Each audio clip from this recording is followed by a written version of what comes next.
What's up, everyone? iPhone 7 Plus here with no display. That's what the guy said, at least. Sorry, let me get my thing set up here real quick. I think I got a loose connection. Sorry about that crotch shot. I know some of you guys like that, but okay. So no display iPhone 7 Plus. Okay, and the first thing I always do is put a known good display on this thing. First thing I actually did was probably look at it under a microscope, but for troubleshooting purposes, first thing you should always do is just put a known good display on and see if you can see an Apple logo or not. Yeah, let's see if we can see one here. Oh, a second. Let's pop this pucker, plug it in, and I don't know if you guys can see it, but let me see. Let's see. Do you see it? Do you see an Apple logo? Do you see it? Do you see it? Let's see. I can see it. You can kind of see it. You see it? It's like right there, right there. You see it? It's like a little bit black in the middle and brighter on the outside.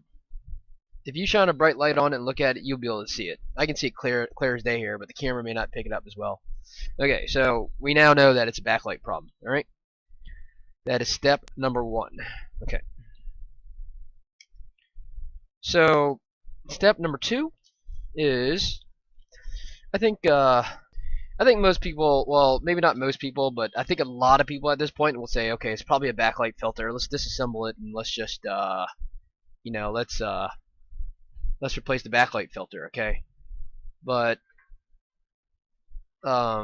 before you do that, you should really find out if it's really a backlight filter or not, especially on these 7 Pluses, because backlight filters on a backlight logic board, and there's no way of getting access to it unless you disassemble the whole thing. And I don't know about you, but I don't like disassembling these damn phones.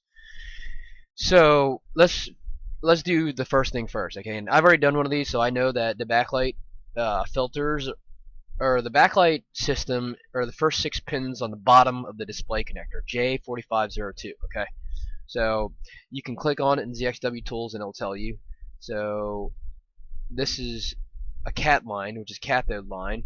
This is an anode line, and this is another cathode line. Okay, and there's 2 sets of backlight systems on this on these iPhone 7 Pluses, 6S Pluses, 6 Pluses. There's two backlight systems on them. Okay, so what exactly is a cathode line and an anode line? Okay, so imagine your display as a LED. All right, LED has an anode and a cathode. Right? You may not know that, but LED, all it is it's a light emitting diode. All it is a big diode. All right, so understand that the LCD, it has per backlight system, meaning each side of the screen has, just imagine it split up as 2 diodes, 2 big diodes on the screen. Okay, and there's 2 cathode lines, and there's one input anode line, which is where the power comes from, and 2 cathode lines coming out of it. I don't know why they have 2 cathode lines, but yeah, I'm not exactly sure why. Maybe it's because it's really split up into 4 different systems, maybe. I'm not really sure, but just understand that there's 2 cat lines. We call them cat lines, and if you click on it, you'll see cat 2, anode, cat 1. Okay, and if you look at the name of the pin, it says BL34, so that's just really the secondary backlight system. Okay, and so in total there's gonna be 6 pins, 2 anode lines, and 4 cathode lines. All right.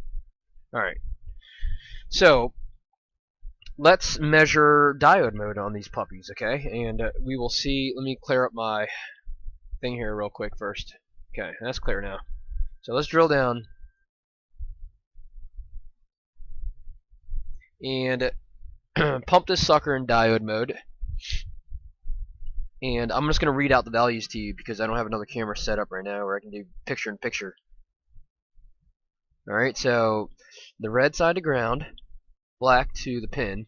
Alright, so this is the first cathode line, and I'm getting 0.614. Alright, so you should really remember these values because you're going to be doing this a lot. So understand that the cathode lines for pretty much every iPhone out there, the cathode lines can be right around 0.614. Okay, that's the normal value. Alright, just remember that. So the anode line, this one's 0.39, 0.539, sorry. And just remember that this value is going to be right around 0.51 to about 0.54 or so, okay? And sometimes if the capacitor is charged, it's going to be a little bit lower. So if you really want to get an accurate value for it, you can discharge the capacitors in that line by, just grounding them out. Shorting this. Make sure it's unplugged first off, and then just short out this line to ground, and then that will discharge all the capacitors, okay? And then you should get an accurate reading. So just kind of do this, and that'll kind of ground out the anode line and give you an accurate reading. If it's a little bit lower, don't panic. You just go back in whatever 10 minutes and measure it again once the capacitors are discharged. All right. So just remember these values. All right. 0.54. All right. So this is the cathode line for the second backlight system, and it's 0.615. So that tells me that's fine. So this is the first backlight system cathode line, 0.614, 0.54.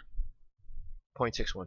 Alright, so just by measuring these pins, I already know that it's not a backlight filter problem. Because if it were a backlight filter problem, the anode line would show OL, which means that there's no connection from the pin to the chip, to the backlight IC. Okay, so I know that it's not a backlight filter problem. Backlight filter's fine. Alright, sometimes if it's a bad capacitor, you'll get a lower value. Okay, so instead of 0.54, you'll get something like 0.5, 0.2 or something like that. But generally speaking, when a backlight capacitor blows, it's going to be shorted. All right, so you'll get a short to ground. So it'll say 0. All right, and that's only for the backlight, capacitors. Every line is different. Every power line is different, and sometimes you'll get failing capacitors, and you'll get a lower diode mode reading than what is expected. Okay, but it's probably a good idea to write these values down and remember them, especially backlight and display lines, because I measure these all the time, and it's good to know these values off the top of your head. Alright, so now I know that I tried it with a known good display. The backlight is definitely out, but I do know that the filters are good, right? So where do you go to next? So it's, my only guess at this point is that it is. And I'm fairly certain about this. I'm fairly certain that I'm right about this. And hold on a second. I think I lost my screen here. Okay, hold on a second. I want to make sure I don't mix up these screens. Okay, so what is the problem? The problem is the pin. I don't know this for certain, but I'm fairly certain that probably some of these pins aren't making contact with the display. So what I'm going to do is I am going to stick my tweezer in here and just kind of push it down at a 45-degree angle, and I just want to see that pop up a little bit. Alright, and I'm going to push this in a little bit. You don't want to break it, so push this back. Things are a little bit finicky, man. I don't know what it is, but I don't know if they started using cheap connectors, but starting from the 6S and onwards, these pins are so finicky, man. Okay, so there you go. There you go. See they're popping out. They're nice. You can see the pop out right there, and I'm pretty sure I'm gonna connect this display now, and it's gonna be golden. So we will know for certain. And if I am wrong about it, right, the moment of truth. So this is his screen. I don't even know if his screen works or not, but so at this point, let's just hope we get Apple logo. All right. My reputation's at stake. Oh, boom! There it is. All right. So there you go. So this came in as a no display. All right. I think if you're just starting off, you're probably gonna go replace the backlight filter. You're like, what the hell is going on? Man, it's not working. But this is a pin problem. I mean, if you're getting proper voltages at the pin, there's nothing else to look for in the backlight components. You have to go to the connector. And I only know this because I've wasted many hours troubleshooting things, replacing ICs, replacing filters, coils, whatever, and only to find out that it's the actual pin. The pin didn't even actually look that bad, right? I mean, if you looked at the pin, you'd be like, oh, it's not the pin. It's the pin, all right? The pin's not making contact, all right? And how do you know that? Because when you measure in diode mode, or if you really want to, you can measure the voltages, and you know, if you're getting the proper voltages, you should be getting a display. That's the bottom line. All right, there's really not a whole lot to it. Okay, and so I've, you know, just from a few simple steps early on, you know, I've ruled out a lot of things already. You know, and so this is really the most efficient way of doing things. All right, but to each their own. You do it whatever way you want, but that's how I do things. All right. So this is gonna boot up. This is probably gonna take a little while to boot up because there's no home button attached and proximity sensor and all that good stuff. All right. So, but I'm gonna call it a day on this. All right. And so that's how you diagnose and troubleshoot an iPhone 7 Plus with, came in as no display, but it's really no backlight. All right. Peace.